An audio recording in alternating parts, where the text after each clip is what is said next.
Thank you very much. Right, we'll jump straight into it. This is our first greatest challenge.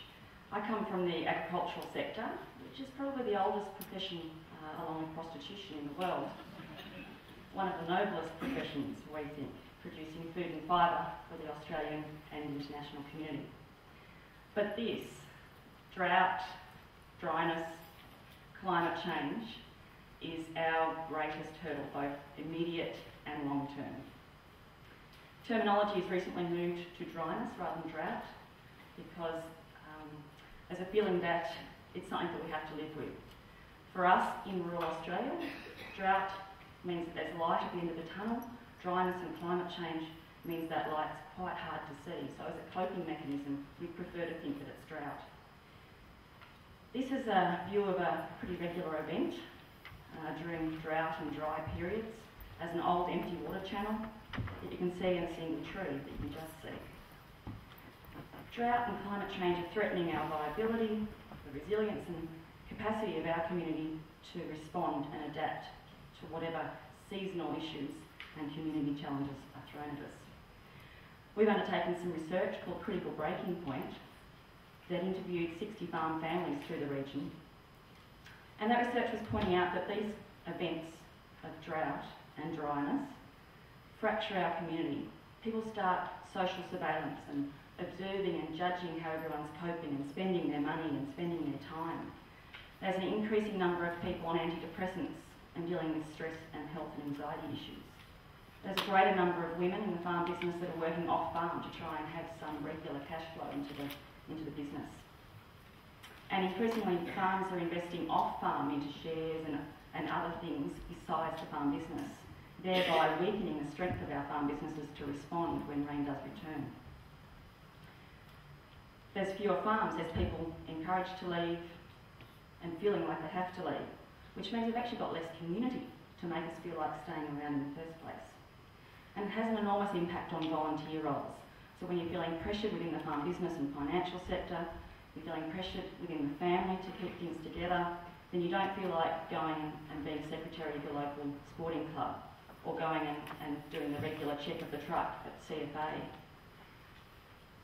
We can't see the future, there's too much dust. There's a high level of uncertainty about climate change, how it's going to be treated, and what support systems are in place for individual farm businesses and communities with future, more regular drought periods.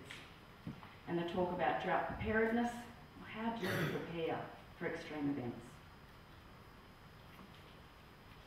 This is where I drove from this morning, about 4 hours away. The straight road to the north left of the picture is the road to Melbourne that I took at an appropriate speed. This image gives you an idea of isolation. We're actually quite a small community, about 700 people. In this community of 700 people, and I could actually point my house out, there's 90 volunteer organisations. There's 90 presidents, secretaries, treasurers, and funds that have to be, cakes that have to be baked for Sunday morning raffles. In this community, I carry out the role of ambulance community officer and emergency response officer. So for an ambulance job for me in Birchip, it's 5 hours out of my normal job, or evening or night, to take someone to Bendigo and get back. We're constantly dealing with lack of infrastructure and services. So telecommunications aren't great, water is being addressed, transport, we've got a bus that comes through a couple of times a week at about 1 a.m. in the morning, and there's no train services. So if you don't have a car or you can't afford a car, you're really very isolated. And housing. There's the same number of houses and streets in Birchip that there was about 50 years ago. So whilst society and agriculture has technologically gone ahead in leaps and bounds, our community, in terms of the physical appearance of our community and possibly the social fabric and structure of our community, has not evolved. That is a major challenge for us, to stay connected as a community with towns around us and the national and international community. And it's also compounded by the fact that local towns traditionally compete against each other in sporting events. There's fewer of us, we should be banding together, but there's the old football, netball, hockey rivalry. Mind you, Birchip Watching Hockey Club is top of the ladder. Chum Lake. When I arrived in Birchip 9 years ago, this was empty, and I used to do a couple of mornings a week for the local horse trainer doing fast track work on a dry lake bed. And our lake has been filled in the last 12 months with some of the savings from the Wimmera Valley pipeline. The impact on the social community, the social fabric of Birchip and surrounds has been phenomenal. People go here on water ski, windsurf, swim, walk, run, picnic, barbecue. It's 10 k's out of town, so we can actually cycle or run out there as a training exercise for sporting teams.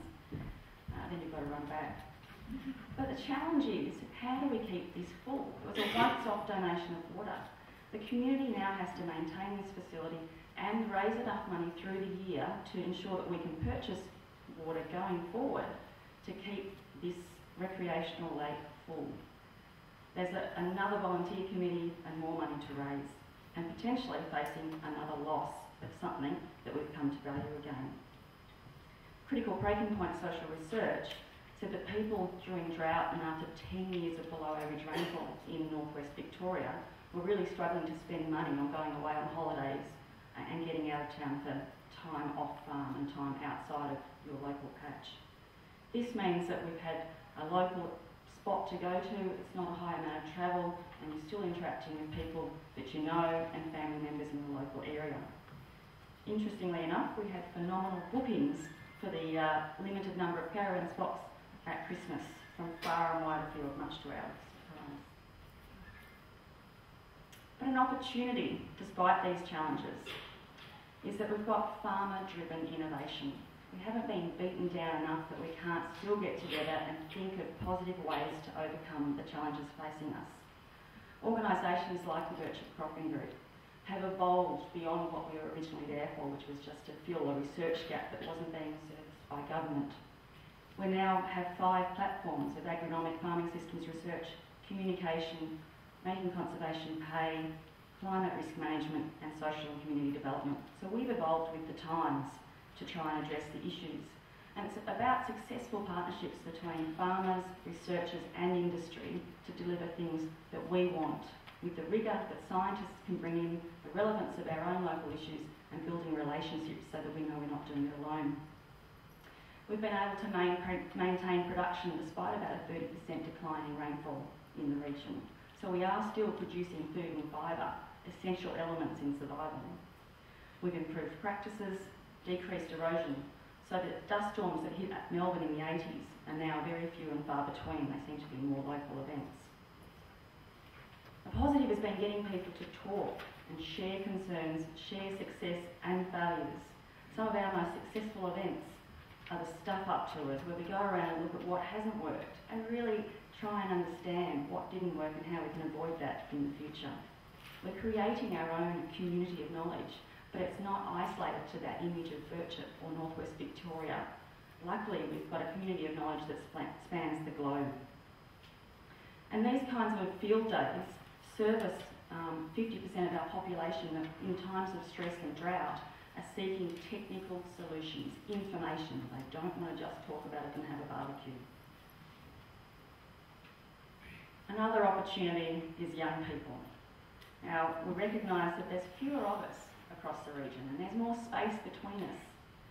But there are ways that we connect with social media and with modern telecommunications if you can get that coverage with your phone. People are more positive about the future when they're just entering the industry or returning to the region. And often they're not being encouraged either by governments or their families or their local communities. We're about facilitating employment, opportunities, servicing the farm business, within the community sector, and utilising those modern technologies so that we can be based wherever across Australia and still hold a professional job. It's about bringing diverse skills and experiences back to our region. BCG across the region is known as a marriage agency. We do employ predominantly women, and we tend to bring them into the region, hope that they find the love of their life and stay, and then we try and ensure that they stay in a part-time flexible role with our organisation. So it's very much about building relationships either as an organisation or as a community. Finally, I wanted to highlight that anything is possible.